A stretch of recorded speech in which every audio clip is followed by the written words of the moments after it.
Ladies and gentlemen, please welcome to the stage author and radio host Larry Elder.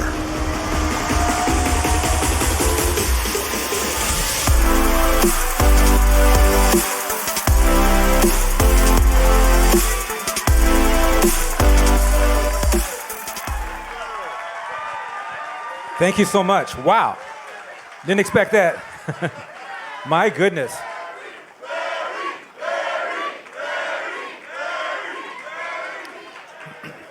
Now, if you don't follow me on Twitter and Instagram after all of that, that's on you.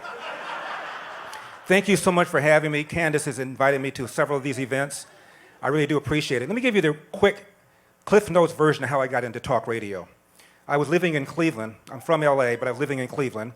And I wrote an op-ed piece for the newspaper. This is about 30 years ago. And I argued that racism was no longer a significant enough problem to hold anybody back if they're willing to work hard. I get a phone call from a producer of a radio show. He said, "Are you black?" I said, "I think so." He said, "Will you go on my guy's show and talk about this? You really believe that racism is not a big problem anymore?" I said, "I didn't say it didn't exist. I said it no longer can hold you back if you're willing to work hard, you stay focused, and don't make bad moral mistakes." So I'm on this guy's show for an hour. Now, Cleveland is about 50% black, so virtually all the callers were black. I was called in an hour an Uncle Tom, a bootlicking Uncle Tom, a foot-shuffling bootlicking Uncle Tom, a bug-eyed foot-shuffling bootlicking Uncle Tom, an Oreo, as in brown on the outside, white on the inside, coconut, the same concept, the Antichrist, and then I was called that word that you call a black person when you really, really want to hurt him. I was called Republican. A man can only take so much. But you know what I wasn't called? I wasn't called wrong. I said the number one problem in this country in general, and the black community in particular, is the fact that 70% of black kids are now born into this world without a father in the home. 70%. And forget about Larry Elder. Obama once said, a kid raised without a father is 5 times more likely to be poor, 9 times more likely to drop out of school, 20 times more likely to end up in jail. It is far and away the number one problem facing this country. Now, what's happened? People like Walter Williams, the extraordinary economist, says in 1940, only 12% of black kids were born outside of wedlock. There's some census data that suggests 1900, 1890, a black child was slightly more likely to be born to mother and father married than a white kid. Then comes the war on poverty. 1965, Lyndon Johnson argued that black people need to have assistance. Sent out a bunch of social workers literally knocking on doors, apprising women of the availability of money, providing there was no man in the house. We've gone from 25% black kids born outside of wedlock in 1965 to 70% now. What the welfare state has done is incentivized women to marry the government and allowed men to abandon their financial and moral responsibility. And that's not racism. We need to do something about that. Was I wrong when I talked about the importance of choice in school? I went to a school called Crenshaw High. You guys know that school. If you saw the movie Boys in the Hood, that was my school. Front page article, LA Times a few years ago, 3% of kids at my former high school can do math at grade level. Not a typo, 3%. And that's up from 2% the year before. Now, what parent is going to send her kid to a school where only 3% of the kids can do math at grade level if that parent has an option out? And by the way, the school is a Crip school. The reason I know that is because Ice-T went there 10 years after I did and told me he chose it because he wanted to go to a Crip school. So now you're living in that geographical area, and you're assigned to a school where only 3% of the kids can do math at grade level, and the school is a Crip school. And you were forced to go there. One party, however, wants to give you options. One party believes in choice. And there's a program called the DC Hope Scholarship Program. Google it, check it out. The test scores have improved. More importantly, the dropout rate has significantly improved. And parental satisfaction is up. Less violence in the school. And what it does is give the parents an $8,000, $9,000 scholarship that the parent can use to go wherever that kid can get in. So the program is cheaper than the amount of money they're spending on public schools. Parents like it. And guess who wants to shut it down? You know, in 1997, Time magazine and CNN polled black teenagers and white teenagers. And they asked them whether racism was a major problem in America. It's 23 years ago.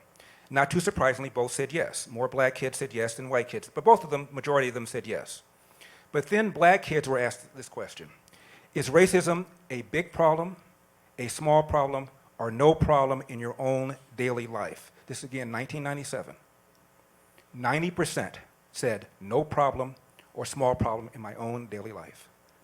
In fact, more black kids than white kids said failure to take advantage of available opportunities is a bigger problem than racism. That's 23 years ago. That's before the election of Obama and re-election of Obama. Speaking of whom, when he was senator, he gave a speech at a historically black college. And he talked about the amount of racism in America. And he said the Moses generation, referring to the generation of MLK, has gotten us 90% of the way there. We have, his generation, he called it the Joshua generation, have an additional 10% to go. I thought that was a pretty fair reflection of how much racism there was. 10% to go. This is before he became president. Now fast forward, racism, institutional racism, systemic racism, structural racism, use your favorite term. How do we go from 90% of the way there to racism now is pernicious, which is what Eric Holder said? What happened? What happened is they are trying to make you think like victims, so you pull that lever 95% for one particular party. Hard work wins. Candace gave me 15 minutes, so I don't want to go over.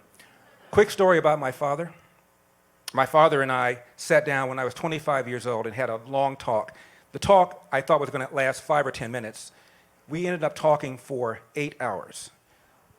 My father and I did not have any meaningful conversation from the time I was 15 years old to 25. I had to work for him. I didn't like working for him. He yelled, he screamed, he was moody, he was grouchy. We really had a real problem. And when I was 15 years old, I walked out of the restaurant, and my dad and I did not have a meaningful conversation for 10 years. Lived in the same house. Well, he didn't abandon the family. I just ignored his butt. And now I can't sleep. I'm having difficulty sleeping, and I know it has something to do with my father. And I decided to talk to him about why I had such issues with him. So my dad and I sat down, and I said, now, Larry, don't tee off on the man. Don't tell him about all the spankings he gave you, all the things he said. You don't do everything. So I sat down and teed off on him. You guys know how I can go. So for 10 minutes, I told him everything he'd ever done, every whipping, every spanking, everything he'd ever said to me. And after 20 minutes, I was out of ammo. And my dad looked at me and he said, is that it? You didn't speak to me for 10 years because of that? And I said, yeah. He said, let me tell you about my father. This is the first time we ever had this conversation. I knew my dad was an only child, and I knew his father wasn't around because I met his mother once, and we never got any presents from anybody on his family side, so I knew my dad didn't have much of a family, but I didn't care. I didn't like him anyway. He said, your last name? Yeah. Elder? That's not my father's name. What's your father's name? I don't know, never met him. Who's Elder? Well, he was one of my mother's boyfriends. She had a bunch of boyfriends, each one more irresponsible than the other one. Elder was an alcoholic. And when he did work, he would bring the money home to his mom, to my mother. And then when he'd wanted on Wednesday, she wouldn't give it to him. He'd beat the crap out of her. If I stopped him, he beat the crap out of me. My dad said, could neither read nor write. I was born in the back of the house. I don't even know my birth date. I know the year, I don't know the date. My dad comes home at the age of 13, starts quarreling with his mom's then boyfriend.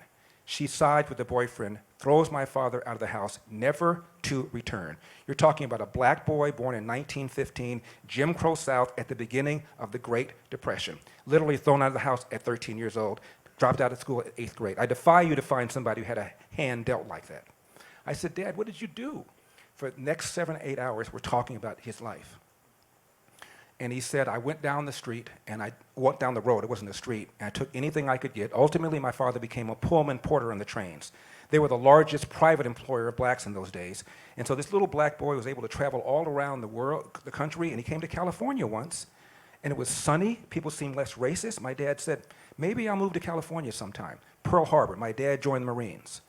I said, Dad, why the Marines? He said, 2 reasons. You know I'm going to say. 2 reasons. What are they?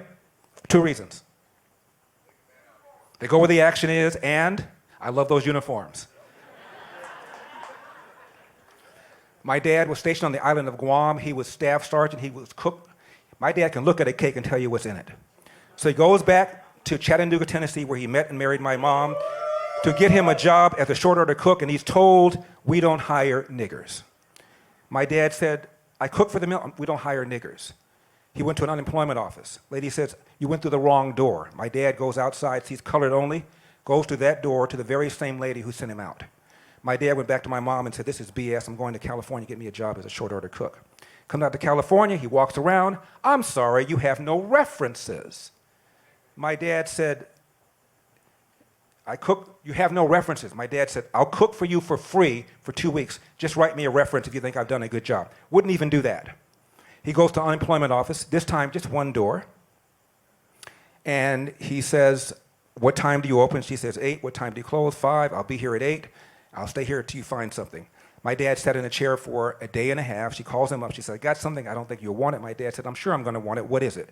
She says, it's cooking, it's cleaning toilets and Nabisco brand bread.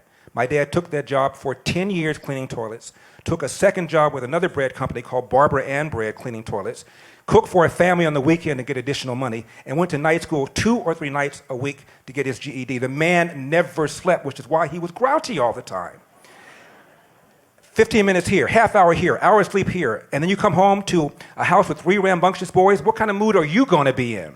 So my dad got bigger and bigger and bigger during this 8-hour conversation, and Larry got smaller and smaller and smaller. At the end, I'm crying.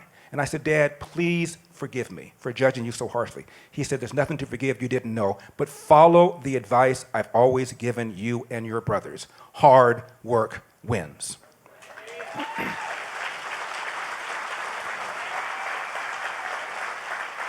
You get out of life what you put into it. Larry, you're not in control of the outcome, but you are 100% in control of the effort.